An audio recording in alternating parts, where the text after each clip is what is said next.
नमस्कार। आप सभी का O level previous paper academy YouTube channel में स्वागत है। आज देखेंगे कि पाइथन में किस प्रकार के वाइवा क्वेश्चन और साथ में देखेंगे ये भी कि वहाँ से किस टाइप के प्रैक्टिकल के क्वेश्चन बन सकते हैं। तो चलिए शुरू करते हैं। आपके फर्स्ट क्वेश्चन वाइवा में पूछा जाता है कि पाइथन क्या केस सेंसिटिव है कि नहीं है। तो आप आंसर क्या देंगे? एल्स। अब रीजन बता देते हैं इसका रीजन आपको। जैसे अब अगर HTML में लिखते थे तो बहुत से बच्चे HTML में क्या ऐसे लिखते थे, HTML ऐसे भी लिखते थे, स्मॉल लिखते थे। किसी किसी की इच्छा थी वो कैपिटल लिखते थे HTML, क्योंकि HTML क्या कहला आपका केस सेंसिटिव नहीं है। इसमें चाहे आपका कहला स्मॉल लिखे चाहे कैपिटल लिखे, HTML जो होता था दोनों को एक ही समझता था। पर पाइथन में ऐसा नहीं होता। अगर आप क्या कहला स्मॉल लिखेंगे तो उसको क्या कहला पाइथन अलग समझता है, और कैपिटल लिखेंगे तो उसको अलग समझता है। इसलिए वहाँ पे क्या आता है, एरर आता है। इसलिए पाइथन जो होता है केस सेंसिटिव लैंग्वेज है। इसकी दूसरा क्वेश्चन आपसे पूछा जाएगा, ये कब क्या कहला पाइथन प्रोग्रामिंग आया। तो ये पाइथन प्रोग्रामिंग 1991 में आया, और इसके जनक किसको माना जाता है? गुड्डू वैन रोसम को। गुड्डू भैया से याद कर सकते हैं, मिर्ज़ापुर के। इसका लेटेस्ट वर्जन कब आया? तो इसका लेटेस्ट वर्जन आया 6 दिसंबर 2022 में 3.11.1। सबसे ज़्यादा यूज कौन सा किया जाता एप्लीकेशन? पाईचार्म को क्या कहला कैसे डिनोट करते हैं? तो कमेंट एक तो हैच हो गया, और दूसरा होता है ये 3 इन्वर्टेड कामा। इधर भी क्या कहला 3 इन्वर्टेड कामा कर सकते हैं, या तो आप क्या कहला सिंगल इन्वर्टेड कामा कर दीजिए 3। इधर से सिंगल 3, इधर से सिंगल। ये दोनों तरीके होते हैं। ऐसे भी कर सकते हैं या ऐसे भी कर सकते हैं, दोनों तरीका होता है। अब क्वेश्चन पूछ सकता है वाइवा में कि पाइथन का एक्सटेंशन क्या होता है। तो इसका एक्सटेंशन क्या होता है? .py। अब क्वेश्चन ये पूछ सकता है कॉनकैटिनेशन क्या होता है। तो कॉनकैटिनेशन क्या करता है? दो स्ट्रिंग को क्या करता है? ऐड जोड़ता है। String first plus string two, दो स्ट्रिंग को क्या करता है? जोड़ता है। टाइप ऑफ कन्वर्जन क्या आता है? तो टाइप ऑफ कन्वर्जन क्या होता है कि जैसे कि कोई भी क्या कहला आपकी वैल्यू अगर इंटीजर है तो क्या करेगा, उसको फ्लोट में चेंज करना है, उसी को बोलते हैं टाइप कन्वर्जन। तो टाइप कन्वर्जन का अगर एग्जांपल की बात करें तो यहाँ पे आप देख सकते हैं नंबर इक्वल टू 20। तो ये नंबर हमारा क्या है? इंटीजर है। क्योंकि पाइथन में क्या होता है कि पाइथन में ये बताने की जरूरत नहीं होती क्या कहला कि ये इंटीजर है फ्लोट है, ऑटोमेटिक क्या कहला ले लेता है। Print float 20। तो इसका ये मैंने क्या कर दिया, ये इंटीजर था, मैंने अगर इस जैसे ब्रैकेट से बाहर निकलेगा तो ये क्या बन जाएगा? फ्लोट। ये क्या हो जाएगा? 20.0। ये क्या हो गया? फ्लोट हो गया। कभी कभी इस प्रकार के प्रोग्राम भी देख के आपको पूछ लेता है वाइवा। ये बहुत बेसिक प्रोग्राम होता है, क्योंकि इससे चेक किया जाता है कि आपको प्रोग्रामिंग का थोड़ा भी नॉलेज है कि नहीं है। जैसे ये मैंने दे दिया नाम दे दिया, नाम equal to double inverted comma Ram, क्योंकि कभी स्ट्रिंग अगर डबल इन्वर्टेड कामा में लिखा जाता है। एज मैंने दे दिया इसकी 10। प्रिंट नेम, मैंने नेम प्रिंट कर दिया, तो नेम में क्या प्रिंट होगा? नेम आपका प्रिंट हो जाएगा राम। फिर प्रिंट एज, तो एज में क्या प्रिंट हो जाएगा? 10। तो इसका आउटपुट क्या आ जाएगा? राम, और एज क्या आ जाएगी? 10। ये आपका आउटपुट आ जाएगा। अब सेम प्रोग्राम मैंने इस प्रोग्राम में थोड़ा सा इंक्रीज कर दिया, थोड़ा सा इसमें क्या कर दिया, सॉरी थोड़ा सा इसमें क्या कर बढ़ा दिया। तो नेम इजकल टू क्या हो गया? राम। Age equal to 15। फिर मैंने दोबारा दिया name equal to Aman, age equal to 10। तो अब क्या हमारा आउटपुट क्या आएगा? ये राम और 15 ही आएगा। ये राम और 15 आएगा क्या क्या, या अमन या 10 आएगा। तो इसमें आउटपुट क्या आएगा? ये क्या करेगा? इस वैल्यू को रिप्लेस, मतलब कि रिप्लेस कर देगा। तो अब आउटपुट क्या आएगा? अमन, और एज कितना हो जाएगा इसकी? 10। तो ये सिंपल सा कंसेप्ट होता है। पाइथन में जब भी क्या कहला दूसरा डाटा देते हैं, ऑटोमेटिक वो क्या करता है? पहले वाले डाटा को रिप्लेस कर देता है। रेंज फंक्शन ये डिसाइड करता है कि कहाँ से कहाँ तक जाना है। जैसे मैंने नंबर्स नामक वेरिएबल ले लिया, उसमें रेंज मैंने कितनी वाली दे दी? 5। तो ये क्या प्रिंट करेगा? रेंज प्रिंट कर देगा 0 से लेके हमारा 4 तक। तो 0 1 2 3 4 ये आपका आ जाएगा, आउटपुट आ जाएगा। क्यों नहीं 1 से चला? क्योंकि इसमें बाय डिफ़ॉल्ट क्या होता है, ये 0 से प्रिंट करता है जब तक आपका कहला वैल्यू ना देंगे। अब देख लेते हैं लिस्ट। लिस्ट क्या होती है? लिस्ट आपको क्या होती है? म्यूटेबल। म्यूटेबल और इम्यूटेबल क्या होता है? म्यूटेबल वो होता है जिसमें हम क्या कहला कोई चीज़ ऐड कर सकते हैं, डिलीट कर सकते हैं, उसको बोलते हैं म्यूटेबल। यानी इसमें कोई चीज़ हम चेंज कर सकते हैं। इम्यूटेबल जिसमें कोई चीज़ चेंज नहीं कर सकते हैं, जैसे हो गया आपका टपल हो गया। चेंज करने के लिए आपको नॉर्मली चेंज नहीं कर सकते इंडेक्स से। बाकी अगर वैसे चेंज करेंगे तो आपको फंक्शन के यूज करके चेंज कर सकते हैं, उसमें कुछ ऐड कर सकते हैं। लिस्ट को किससे डिनोट किया जाता है? तो स्क्वायर ब्रैकेट से। जैसे आपको ऐसा ब्रैकेट देके समझ जाएगा लिस्ट है, इसमें डुप्लीकेट आइटम अलाउ है, मतलब अलाउ है। अब देख लेते हैं इसके अलावा अगर आप लिस्ट में प्रोग्राम बनाएंगे तो जैसे आप ये लिस्ट एक है, ये वेरिएबल ले लिया, मार्क्स नामक वेरिएबल ले लिया। तो जैसे 95, 98, 97 ये तीन का हमारा लिस्ट है। तो मैं प्रिंट मार्क्स, यहाँ पे लिस्ट क्या प्रिंट हो जाएगी? ये टोटल या आपकी लिस्ट प्रिंट हो जाएगी। ये आपकी टोटल क्या हो जाएगी? लिस्ट प्रिंट हो जाएगी। अब हमें प्रिंट करना है मार्क्स 0, तो मुझे जैसे इंडेक्स प्रिंट करना है तो इंडेक्स के लिए इस तरह का यूज करेंगे। तो यहाँ पे क्या प्रिंट हो जाएगा? 0 यानी 95। लिस्ट से आपके क्वेश्चन प्रैक्टिकल में 100% आते हैं। इसके प्रॉपर्टी का यूज करके आएगा कि मैक्सिमम लिस्ट में, मतलब इस टोटल लिस्ट में मैक्सिमम नंबर कितने हैं, मिनिमम नंबर कितने हैं, इस तरह के आपके क्या कहला क्वेश्चन बनते हैं। अब देख लेते हैं लॉजिकल ऑपरेटर। लॉजिकल ऑपरेटर तीन होते हैं। पहला होता है एंड, दूसरा होता है आर, तीसरा होता है नॉट। एंड ऑपरेटर क्या होता है? एंड ऑपरेटर वो ऑपरेटर होता है जिसमें दो कंडीशन अगर ट्रू होती है तब क्या कहला ट्रू आता है। आर ऑपरेटर क्या होता है? आर ऑपरेटर में दो कंडीशन में से एक भी कंडीशन अगर आपको ट्रू होगी तो ट्रू आएगा। जैसे यहाँ पे दो कंडीशन है, पहली कंडीशन तो ट्रू है पर दूसरी कंडीशन फॉल्स है, इसलिए इसका आउटपुट क्या आ जाएगा? इसका आउटपुट क्या आ जाएगा? फॉल्स। इसमें क्या है? पहली कंडीशन तो फॉल्स है, दूसरी कंडीशन ट्रू है, इसलिए इसका आउटपुट क्या आ जाएगा? ट्रू। नॉट ऑपरेटर क्या होता है? ये क्या होता है? जैसे अगर इसका रिजल्ट अगर ट्रू आ रहा है, यानी कंडीशन क्या है? ये कंडीशन यहाँ पे ट्रू है तो इसका रिजल्ट क्या आना चाहिए? ट्रू आना चाहिए। पर ये क्या करता है? नॉट क्या करता है? अपोजिट कर देता है, तो इसका आंसर क्या आ जाएगा? फॉल्स।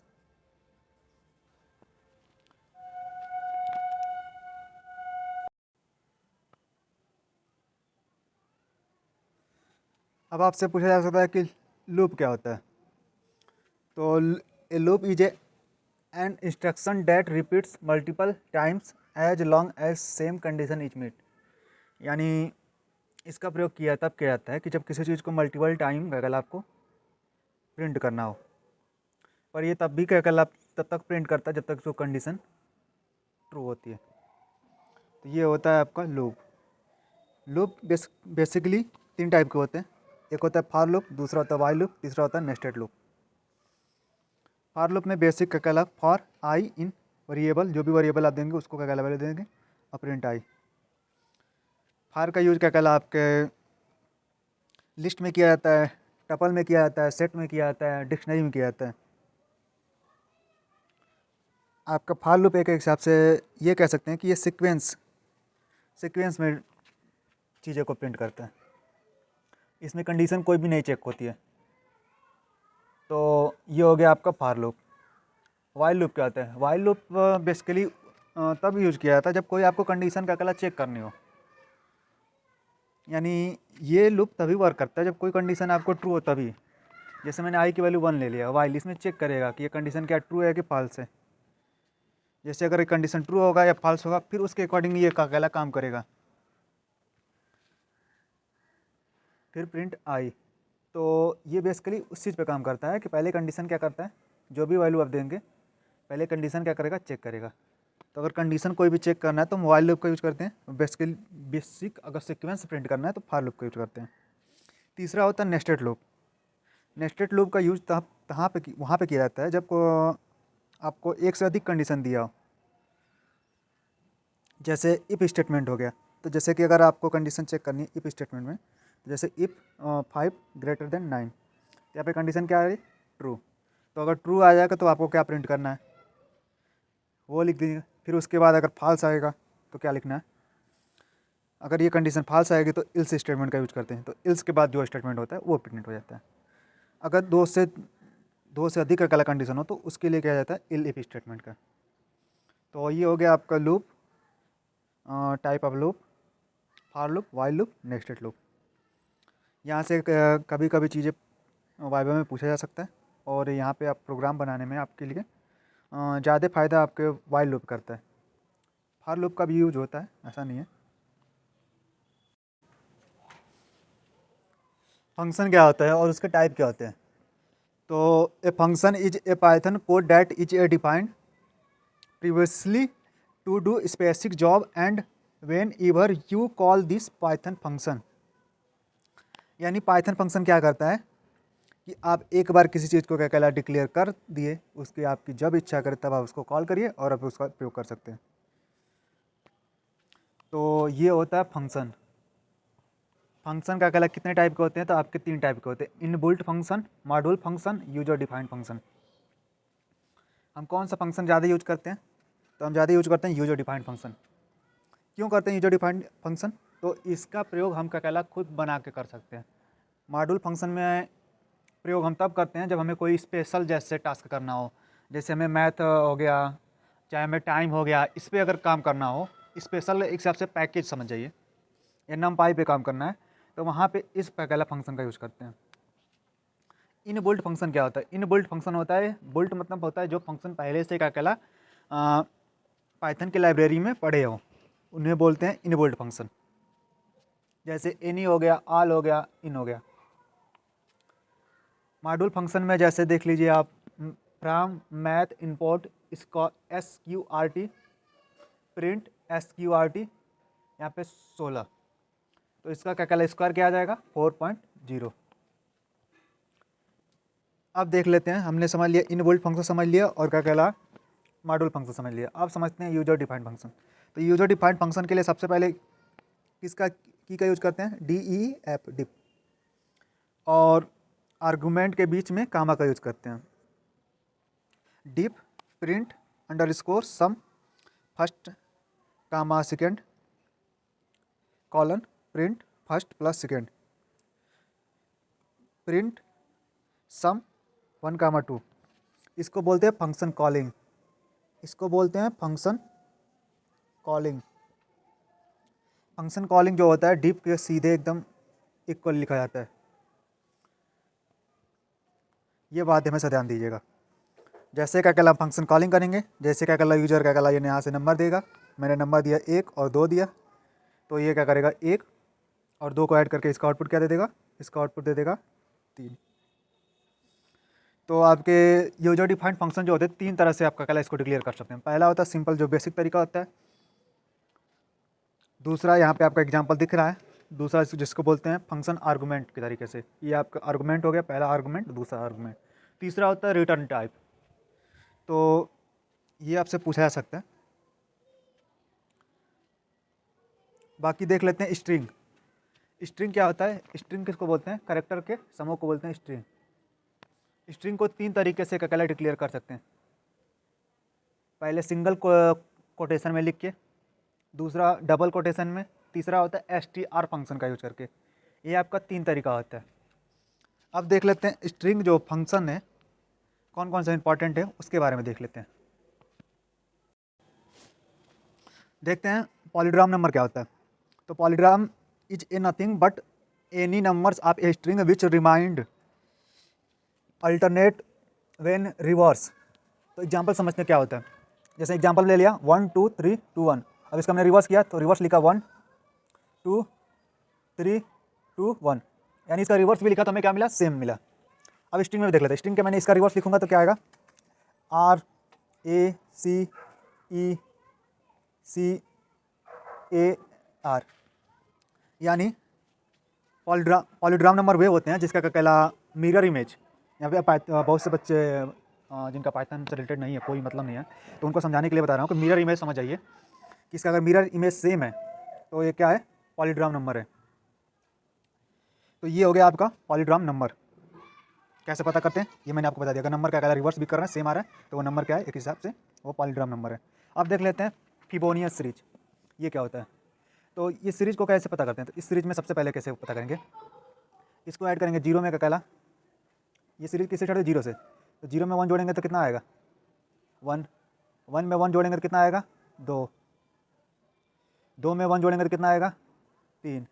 इसी प्रकार ये आपको सीरीज मिलती जाएगी। 3 में क्या कहला 2 जोड़ेंगे, सॉरी 3 और 2 जोड़ेंगे कितना आएगा? 5, 5 3 कितना जोड़ेंगे? 8। इसी तरह आपको क्या कहला सीरीज मिल जाएगी। इसको बोलते हैं फिबोनाची सीरीज। ये आपके 2 प्रोग्राम हो गए जो काफ़ी इंपॉर्टेंट होते हैं। अभी और भी प्रोग्राम बताएंगे जो आपके एग्जाम में किसी न किसी का कला सेट में ज़रूर मिलते हैं।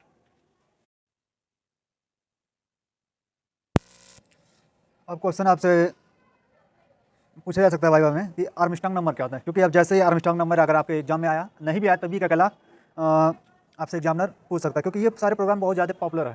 तो आर्मस्ट्रांग नंबर क्या होता है? In case of an Armstrong number of 3 digit. ये क्या मैंने जो नंबर लिया है 3 डिजिट का, the sum of cube of इस digit is equal the numbers. मतलब कहने का मतलब ये है कि मैंने यहाँ पे 3 डिजिट लिया हूँ और इन तीनों डिजिट का अलग अलग डिजिट का मैंने पहले डिजिट का क्यूब किया यानी घन किया, दूसरे का घन किया, तीसरे का घन किया, तीनों का मैंने जोड़ दिया। तो अगर इसी का इक्वल आता है तो इसको बोलते हैं आर्म स्ट्रांग नंबर। मैंने इसके पहले ही बताया था कि आर्म स्ट्रांग मतलब कि अगर कोई स्ट्रांग पर्सन है उसको आप कितनों बार तोड़ दें फिर भी वो क्या होता है, खड़ा रहता है। सेम यही आपको कंसेप्ट याद रखना। आप यहाँ पे मैंने 3 नंबर लिया, अगर 4 नंबर लिया तो यहाँ पे इसके पावर 4 करना पड़ेगा, 2 नंबर लूँगा इसका स्क्वायर करना पड़ेगा। ये होता है आपका आर्म स्ट्रांग नंबर। अब देख लेते हैं प्राइम नंबर। प्राइम नंबर का हिंदी क्या होता है? अभाज्य संख्या। अभाज्य संख्या तो ये क्या होता है? एक से बड़ा कोई भी धनात्मक पूर्णांक को। एक से बड़ा क्यों लिया मैंने?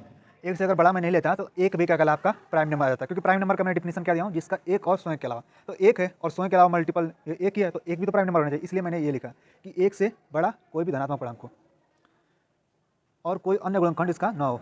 जैसे 2 का, तो 2 का गुणनखंड क्या होता है? 2 हो गया और 1 हो गया। 3 का 3 और 1, 5 का 5 और 1। यहाँ पे 6 ले ले तो 6 का गुणनखंड क्या है? 2 × 3। तो ये क्या होगा? प्राइम नंबर आपका नहीं है। तो ये हो गया आर्मस्ट्रांग नंबर और आपका हो गया prime number. Odd and even function. Odd मतलब क्या होता है? इवन मतलब क्या होता है? सबसे पहले ये जान लेते हैं। तो ऑड मतलब क्या होता है? विषम। इसको हिंदी में बोला जाता है विषम। इसकी हिंदी होती है विषम। और इवन मतलब होता है सम। तो यहाँ पे मैंने कंडीशन दे दिया, if i modulus 2 double equal to 0। तो मॉडुलस मतलब क्या होता है? रिमाइंडर। जैसे 5 मॉडुलस 2 दे दिया और 5/2 दे दिया, 5 डबल स्लैश दे दिया, 2 दे दिया। तो इसमें क्या बचता है? रिमाइंडर। कितने बार जाएगा? भाग करेंगे 2 से। 2 से भाग करेंगे तो कितनी बार जाएगा? तो कितनी बार जाएगा? 2 बार जाएगा, 1 शेष बचेगा। तो इसका आउटपुट क्या आएगा? 1 आएगा। इसका क्या होता है? सिंगल का कला फ्लोर का क्या होता है? कितनी बार जाएगा? 2.5। यानी इस वाले मैंने कंसेप्ट बताया था कि जब क्या कहला आप सिंगल तले से मतलब कि सिंगल मंजिल से अगर आपको गिरते हैं तो आपके पास चोट लगेगी, यानी निशान लगेगा, यानी दशमलव लिखा जाएगा। और जब भी अगर कला डबल मंजिल से आपका कला गिरते हैं तो वहाँ पे क्या कला आपको क्या कला चोट नहीं लगेगी, बल्कि आपका कला आपकी डेथ हो जाएगी। तो उस केस में आपका भाई कोई चीज़ निशान नहीं बचेगा। तो यहाँ पे क्या हो जाएगा? 2 दूना कितनी बार जाएगा? ये हो जाएगा 2 बार। यहाँ पे कितनी बार जाता है? दोनों में लिखा जाता है। इसमें क्या कला दशमलव लिखा जाता है, इसमें दशमलव नहीं लिखा जाता है। ये तो आपका कला बेसिक जो कंसेप्ट था। इससे अब यहाँ पे ये देख लेते हैं। जैसे मैंने दे दिया तो यहाँ पे इसका किसका डिमांडर कितना जाएगा? 1 डबल इक्वल टू 0। तो क्या एक बराबर है? नहीं। तो बराबर नहीं है तो क्या कला जो पहली कंडीशन देंगे वो प्रिंट कर देगा, प्रिंट नहीं करेगा, बाकी इल्स वाली जो कंडीशन होगा वो प्रिंट कर देगा। अगर ये सही होगा तो वो कंडीशन जो कला पहली कंडीशन देंगे वो प्रिंट हो जाएगा। तो ये होता है odd and even function. Odd and even function का प्रोग्राम ये होता है। अब देख लेते हैं फैक्टोरियल प्रोग्राम। फैक्टोरियल का मैंने प्रोग्राम देख लिया। फैक्टोरियल इक्वल टू 1, आई की वैल्यू मैंने 1 ले लिया। Num equal to int input enter the any number. यहाँ पे मैंने वैल्यू जो भी क्या कहला यहाँ से लिया, ये स्ट्रिंग मिला था उसको इंटर में कन्वर्ट कर दिया। अगर आप यहाँ पे क्या कहला इवेल फंक्शन का यूज कर देंगे तो आपका क्या कहला चाहे आपका कहला इंटीजर देंगे चाहे फ्लोट देंगे, आपकी वैल्यू क्या कहला कभी भी एरर नहीं आएगी। While I greater than equal to num. यहाँ पे नंबर में जो क्या कहला वैल्यू है उसका मैंने क्या कहला कंपेयर कर लिया। Fact equal to fact multiple I की वैल्यू क्या कहला 1 हो गया, फैक्ट की वैल्यू 1। तो 1 × 1 1, तो क्या कहला 1 प्रिंट हो जाएगा। और आई प्लस 1, अब फैक्ट की वैल्यू क्या आ जाएगी? बढ़ जाएगी। आई की वैल्यू क्या आ जाएगी? बढ़ जाएगी। आई की वैल्यू हमारी क्या आ जाएगी? 2। 2 इक्वल टू 1 2। फिर फैक्ट यहाँ पे क्या कहला जो फैक्ट की वैल्यू क्या बची? मेरी फैक्ट की वैल्यू क्या होगी? यहाँ पे मेरी 1 थी, 1 प्रिंट कर देगा। अब जिसकी क्या कहला जैसे आपका कहला 5 फैक्टोरियल करेंगे तो आपका क्या हो जाएगा? 5 × 4 × 3 × 2, तो क्या आ जाएगा? 1। तो 5 चौका 20 और 6 120 आ जाएगा। आपके डिस्प्ले में देख रहे हैं किसी न किसी पेपर के सेट में ज़रूर आएगा। तो मोस्ट इम्पॉर्टेंट क्या कहला ये सारे प्रोग्राम है, तो इसको आप अच्छे से क्या कहला एक बार प्रैक्टिस कर लीजिएगा। ये प्रोग्राम पिछले प्रैक्टिकल में भी आ चुके हैं, तो इस पर अच्छे से प्रैक्टिस कर लीजिएगा। मिलते हैं फिर किसी नेक्स्ट वीडियो में, तब तक के लिए धन्यवाद। Thanks for watching my video.